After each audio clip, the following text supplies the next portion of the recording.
Israel ने 4 front पर अब भयानक हमले शुरू कर दिए हैं। गाजा, लेबनान और सीरिया के बाद इजराइल के टारगेट पर अब दुबई आ गया है, क्योंकि दुबई रूट से हिजबुल्लाह लड़ाकों को अरबों डॉलर की फंडिंग का पर्दाफाश हुआ है।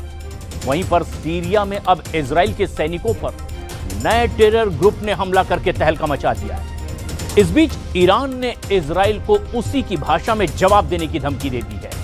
तो एक और फ्रंट, तुर्की ने भी पोप लियो के सामने अब इजराइल पर सीधे निशाना साध दिया है।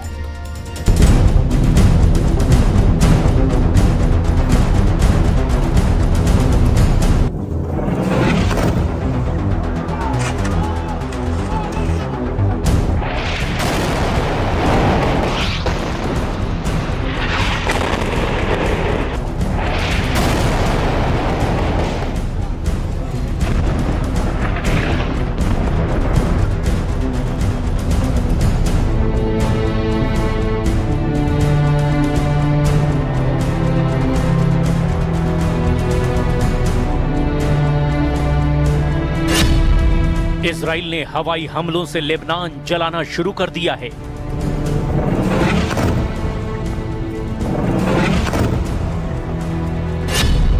इजराइल ने जमीनी हमले से सीरिया को कुचलना शुरू कर दिया है।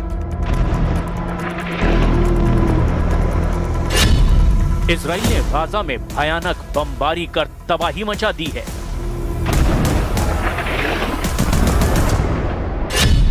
इजराइल ने गोलान हाइट्स पर फिर से मोर्चा संभाल लिया है।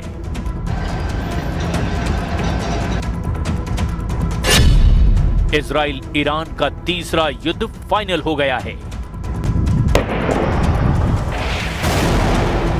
खाड़ी में युद्ध टेंशन फिर से हाई हो गई है। इजराइल ने हमले शुरू कर दिए हैं। इजराइल फिर से सभी फ्रंट एक्टिव कर रहा है। जितने भी दुश्मन हैं, सबसे इजराइल एक साथ हिसाब बराबर करने लगा है।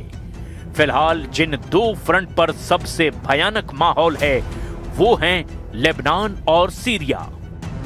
एक तरफ जलता लेबनान, दूसरी तरफ बम धमाकों से टहल रहा सीरिया का बारूदी मैदान। इजराइल फिर भड़क गया है। इजराइल फिर से दुश्मनों पर टूट पड़ा है। इजराइल ने हिजबुल्लाह को युद्ध समझौते की सालगिरह पर फोड़ डाला है। लेबनान में नेतन्याहू के भयानक हमले से कोहराम मचा हुआ है। इजराइल ने दावा किया कि लेबनान में हिजबुल्लाह और हमास दोनों के बड़े कमांडरों का सफाया कर दिया गया है। ये धुआं इजराइल के बरसाए बमों के धमाकों का है। दक्षिणी लेबनान में ऐसे धमाके दिन रात हो रहे हैं। इजराइल की सटीक बमबारी में हिजबुल्लाह लड़ाकों की लाशें बिछ रही है।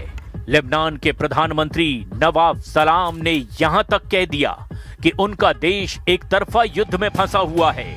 वहीं इजराइल ने दावा किया कि दक्षिणी लेबनान के अलग अलग इलाकों में हिजबुल्लाह के अड्डों को बर्बाद किया जा रहा है।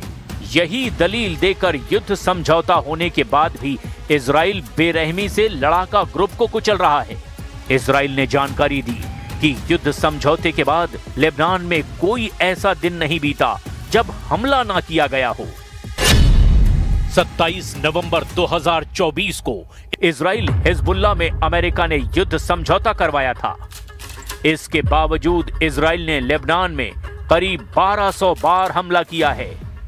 इजराइल डिफेंस फोर्स ने जानकारी दी कि उसके हमले में 370 से ज्यादा हिजबुल्लाह कमांडर मारे गए हैं। वहीं यूनाइटेड नेशन मानवाधिकार ऑफिस ने कहा कि सीज फायर डील के बाद से इजराइल के हमलों में लेबनान के 127 आम नागरिकों की जान गई है। इजराइल के पास हिजबुल्लाह पर हमले की वाजिब वजह है। लड़ाका ग्रुप हथियार छोड़ने को तैयार नहीं, जबकि युद्ध समझौते में ये सबसे जरूरी शर्त है। इसीलिए इजराइल तब भी हमले नहीं रोक रहा जब पोप लियो लेबनान विजिट करने जा रहे हैं। लेबनान से पहले अंकारा पहुंचे पोप लियो से तुर्की के राष्ट्रपति एर्दोआन ने मुलाकात की है। एर्दोआन ने पोप के सामने भी इजराइल विरोधी बातें कह डाली। Our esteemed guest's visit comes at a crucial time in the context of regional and global events. I hope and desire that this visit, which comes at a time when humanity's search for direction is accelerating, global uncertainties are increasing, and tensions are mounting from Asia to Africa, from Latin America to Eastern Europe, will be beneficial for all of humanity.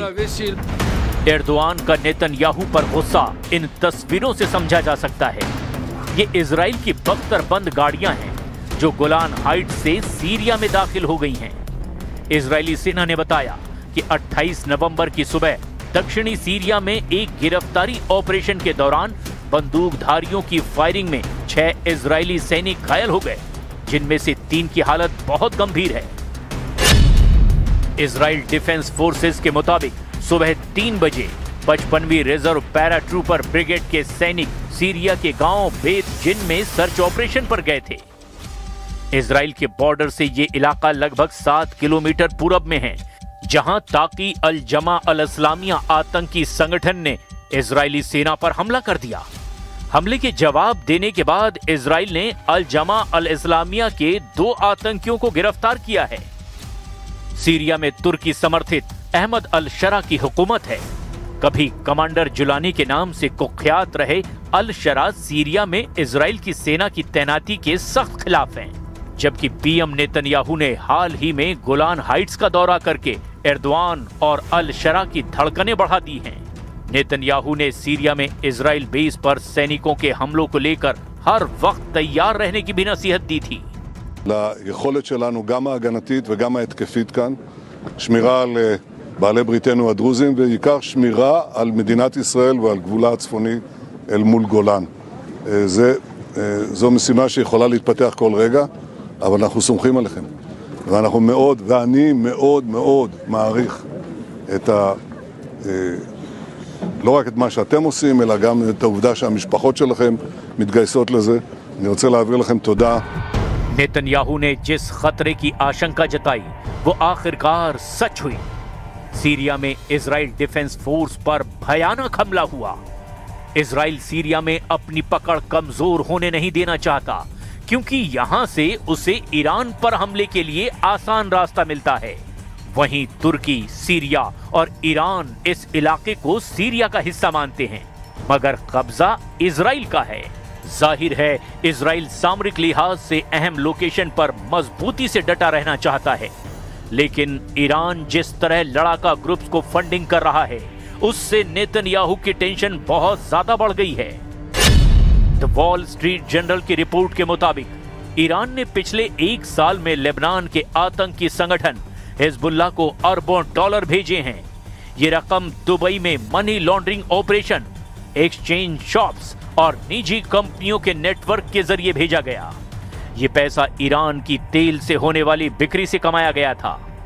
Report के मुताबिक Israel और Hezbollah के बीच युद्ध शुरू होने से पहले Iran बड़े पैमाने पर कैशबैक सीधे बेरूत एयरपोर्ट भेजता था, लेकिन नवंबर 2024 के युद्ध विराम समझौते के बाद इस पर रोक लगा दी गई।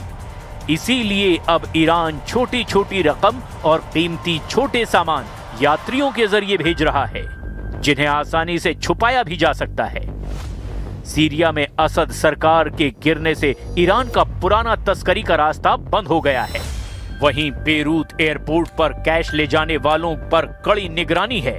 इसी वजह से ईरान अब कई तरीकों से हिजबुल्लाह को फंडिंग शुरू कर चुका है। ईरान समर्थित सभी फाइटर ग्रुप अपनी ताकत जुटाने में लगे हैं, लेकिन नेतन्याहू ने अब साफ कर दिया है कि अब फाइटर ग्रुप के असल आका को सबक सिखाया जाएगा। वैसे भी ईरान ने इजराइल से कट्टर दुश्मनी मोल ले ली है। दुनिया ने ऑपरेशन ट्रू प्रॉमिस का पहला संस्करण 13 अप्रैल 2024 को देखा था, जब ईरान ने सीरिया में अपने दूतावास पर हुए हमले का बदला लेने के लिए 170 ड्रोन और 30 मिसाइल इजराइल पर फायर किए थे।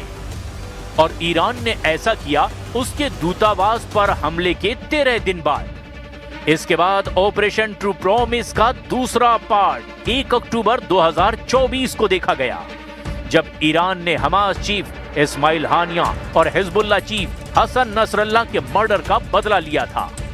31 जुलाई 2024 को हानिया को तेहरान में ही मारा गया था, जबकि हसन नसरल्लाह को मारने के लिए इजराइल ने 27 सितंबर को बेरूत में बमबारी की थी।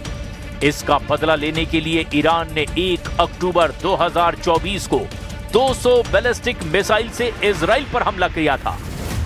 इसके बाद जून में हुई जंग से तो पूरी दुनिया वाकिफ है, जब अली खामनेई ने ऑपरेशन ट्रू प्रॉमिस का तीसरा दौर शुरू करके बता दिया था कि पूरे पश्चिम एशिया में इजराइल को टक्कर देने वाली सबसे बड़ी ताकत ईरान है।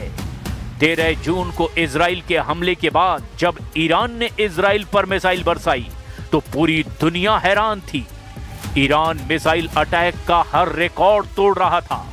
क्या तेल अवीव, क्या हाइफा और क्या इजराइल का डिफेंस सिस्टम।